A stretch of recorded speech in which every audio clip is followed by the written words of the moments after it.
Gannavaram airport లో కొత్త terminal ను సంవత్సర కాలంలో పూర్తి చేస్తామన్నారు విజయవాడ ఎంపీ కేశినేని చిన్ని. ఈ విషయమై కేంద్ర మంత్రుల దృష్టికి, ముఖ్యమంత్రి నారా చంద్రబాబు నాయుడు దృష్టికి తీసుకువెళ్తామన్నారు.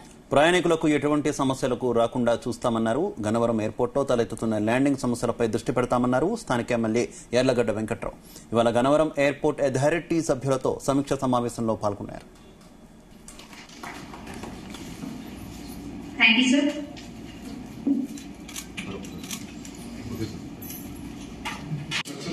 కంప్లీట్ అయ్యాం. ఇది మనందరి హ్యాండ్స్ అయిందని పేరు తెచ్చుకున్నాం. హైదరాబాద్ ఎయిర్పోర్ట్ నిర్మాణం 12 సంవత్సరాలు ఏం జరగల. ఆల్రెడీ బ్రిటిష్ టైం నుంచి ఉన్న ఎయిర్పోర్ట్ లో చిన్న చిన్న సమస్యతో ల్యాండ్ ఎక్విజిషన్ ఇట్లాంటి ఇష్యూలన్నీ గత తెలుగుదేశం ప్రభుత్వ హయాంలోనే చాలా వరకు క్లియర్ అయింది. రైతుల సమస్యలు పెండింగ్ ఉన్నాయి, అటు మీద దృష్టి పెట్టాం. ప్రభుత్వం నుంచి వాళ్ళకి నష్టపరిహారం ఇప్పిస్తాం.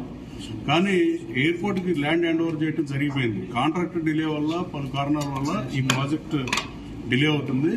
ప్రాజెక్ట్ డిలే అవడం వల్ల నిర్మాణ వ్యయం పెరిగిపోతుంది అనేది కనీస ప్రాథమిక అంశం. అది అందరికీ తెలిసింది, మీకు నాకు. రాబోయే కాలంలో 9 నెలల్లో దీన్ని పూర్తి చేసి అమరావతి తలమానికంగా ఈ ఎయిర్పోర్ట్ ఇంటర్నేషనల్ ఎయిర్పోర్ట్ గా రూపాంతరించింది.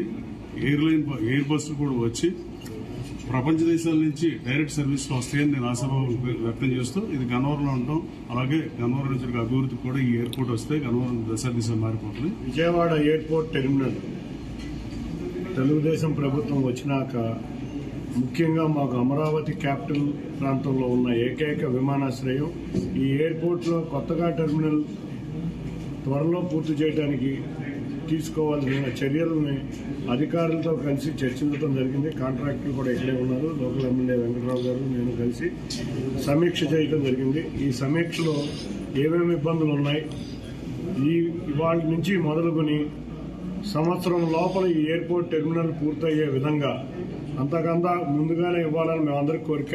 తప్పకుండా సంవత్సరంలో ఈ ఎయిర్పోర్ట్ టెర్మినల్ పూర్తి చేసుకుని కొత్త రాజధానికి కొత్త ఎయిర్పోర్ట్ టెర్మినల్తో ప్రజలకు సౌకర్యం ఉండే విధంగా సదుపాయాలతో కలిగిన ఈ టెర్మినల్ని అతి త్వరలో మన కేంద్ర మంత్రులు, అంతేకాకుండా మన ముఖ్యమంత్రి నారా చంద్రబాబు నాయుడు గారి దిశానిర్దేశంలో ప్రారంభం చేయడానికి మేమందరం కూడా